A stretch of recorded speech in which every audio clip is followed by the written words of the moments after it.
Jason. It was great. And I'm looking forward to hearing you as well. Let me start off by first formally thanking Occupy Maine and everybody here for your presence, because it's your presence, your bodies that have made it possible for all of us to speak, including me. I give a lot of talks, okay, but usually they're in a very structured way at the university, and now this is the point of being able to speak in a way, in an open space, with people who have come because they want to come. So I need to thank you for this, and just another thanks though for someone who is absent from here. She's an Egyptian novelist and political activist and occasional resident of Maine, Nawal El-Sadawi. Now, some of you know her, and I want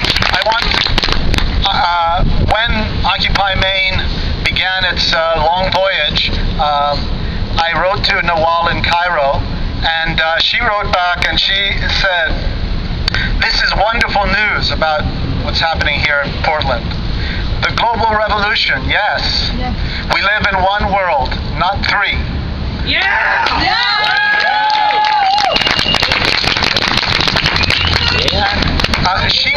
She had come to Maine in March, just literally a few days after the Tahrir Square events had finally led to the end of Mubarak. She gave a talk here that was maybe some of you came, but it was very packed. People had come to hear her give us news that was changing the world, and she gave us the news. But in the process, periodically, she would look up at the audience in the way, for those of you who know her, with those eyes, 80 years old, but those eyes that look and say, "Well, we did it in Cairo. Why can't you do it here?"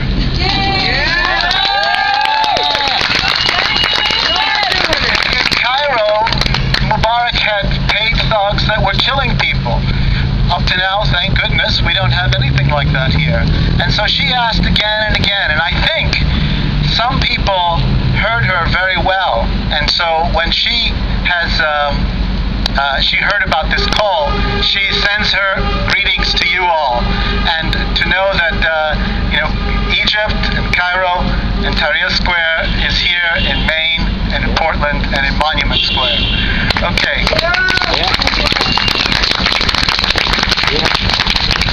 Now, in the last few months, I've been to some other squares besides Monument Square. I was in Syntagma Square in Athens during the summer, and then I was in Liberty Square in New York in September, and now I'm here. And being in these settings, very different, but in a way very much the same. That's haunting, right? That Greece, New York, Portland are showing something of a commonality that's changing. That's changing our conceptions of what it is to be political, for example. And I started to have to think about what's causing this, what's bringing this about, and I came up with a few points as well as a confession. So I'll save the confession for later and make a few points first. First, one thing that's happening that is very clear all over the world is that the idea of representative politics is coming to a dramatic crisis at this point.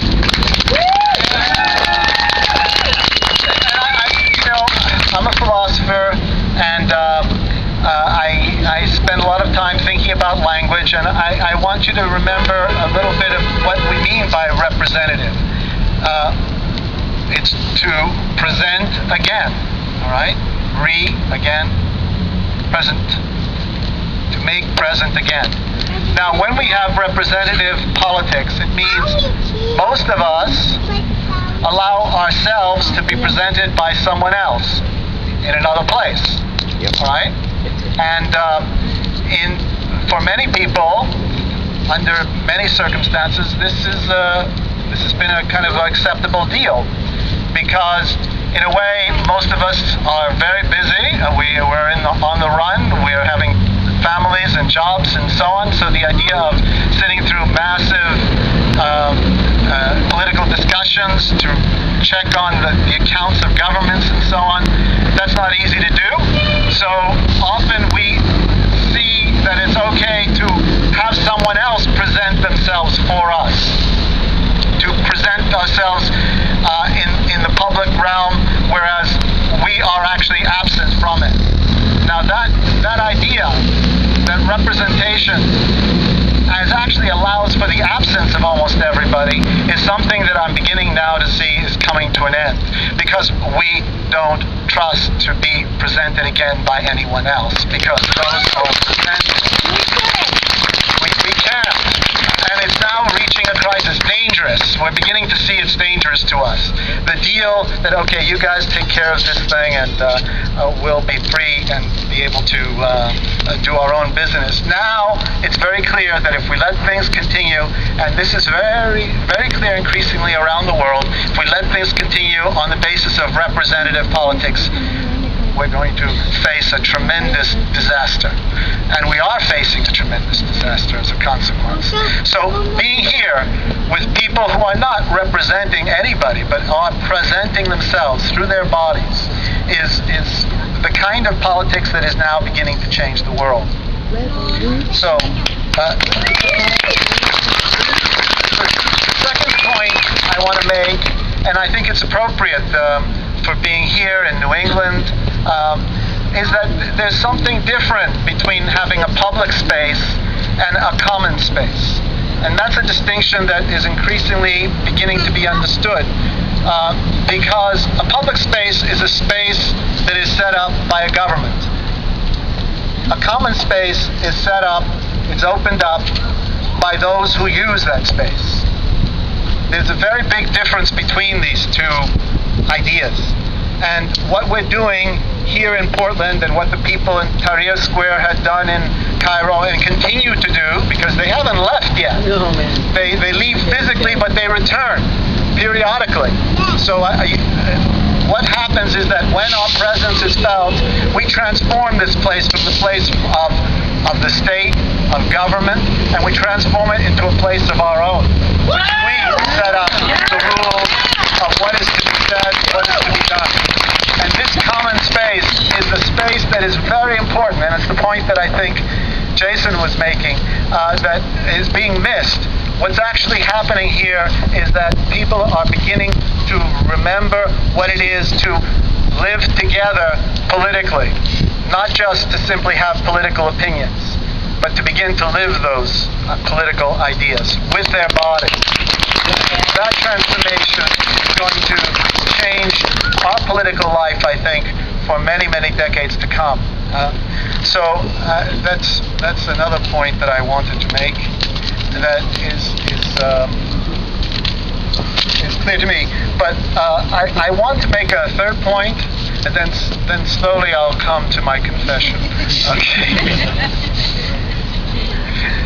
The third point is it has to do with an issue that I think we might want to discuss, and I know has been discussed a lot within Occupy Maine, which has to do with the question of demands. Okay, you have to understand demands have two sides, have two faces, and one side is that demands are directed towards the government, or is to the, if we're in a monarchy, to the king, if we're in a democracy, to the Congress and the president and so on, if we're in a city, to the mayor, if we're in a business, we send them to the boss. But generally, on the one side, demands are directed towards some person who has power, okay? And the other, however, function of demands, which is often forgotten, is that demands are ways in which people speak to each other and tell each other, we want the same things. And it's that side of demands that is very important, because, yes, when the sovereign, when the king, when the president, when the mayor gets the demands, the mayor, the president, the king is puffed up because in the process we recognize their power. But at the same time, our demands speak to each other and increase our power. So it's very important to recognize the two-sided nature of demands and to try to figure out as best we can, and this is always shifting, when our demands are giving us more power or giving them more power. And it's something that we have to do every time we speak with a reporter, for example, or with in any kind of media setting, because in fact they're very ready for dealing with our demands. They're very ready to use them against us. Okay? Yes. Now we have to find ways for our demands to be ways in which increase our power and reduce theirs.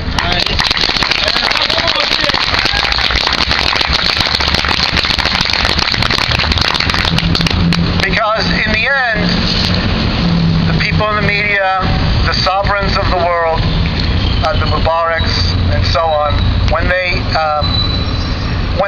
they see, in fact, there's a deeper demand that's coming out, a demand that's not addressed to them at all, but it is addressed ultimately to all of us, which says all must change so that nothing remains the same. This is the demand that is the demand of demands that I want all of us to think about, and it's growing.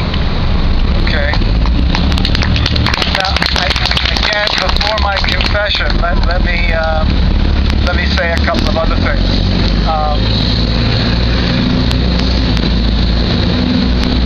I'm very impressed.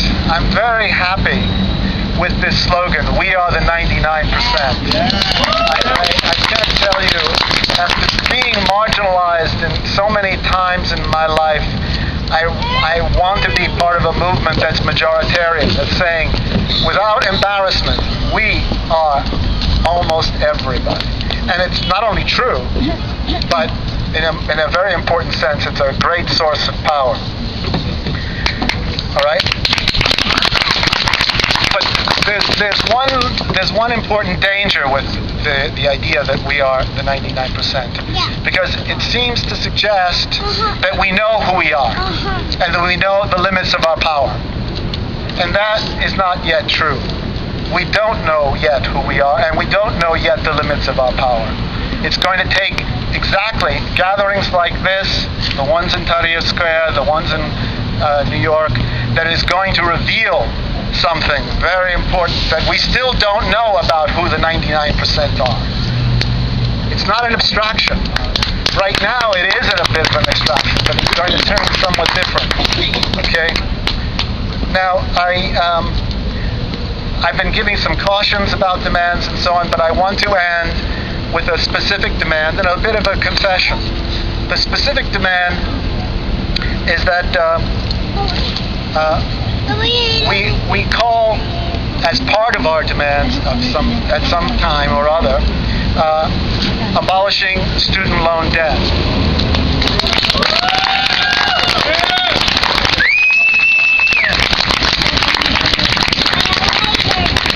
Now, I'm saying this from my heart because I'm a bit ashamed.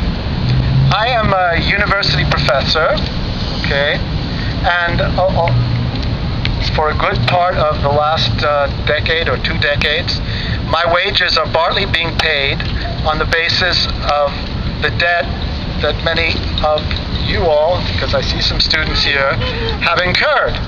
That is, my wages are partly being paid by your debt, and I don't want that to continue. If I knew, for example, at the end of university teaching, at the end of the university career, my students were going into slavery, what would I do? Rise again. I couldn't continue teaching, could I? Oh yeah, you could. I want to go hungry. Yeah. Okay, well, this is exactly the question. I feel the same about this basically debt slavery that many of you and many beyond this circle have gotten into, and that I need to do something about this. And I don't think, and this is my confession, I have been as forceful as I could be in this regard. And I'm definitely, it's good to have somebody to talk to make a confession. Up to now, I didn't have any confession. You're my confessee.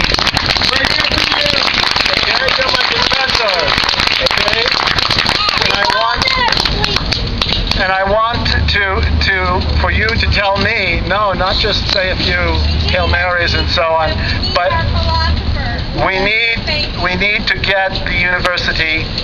At least I have to get my union to begin a process of demanding nationwide abolition of student debt. The first step.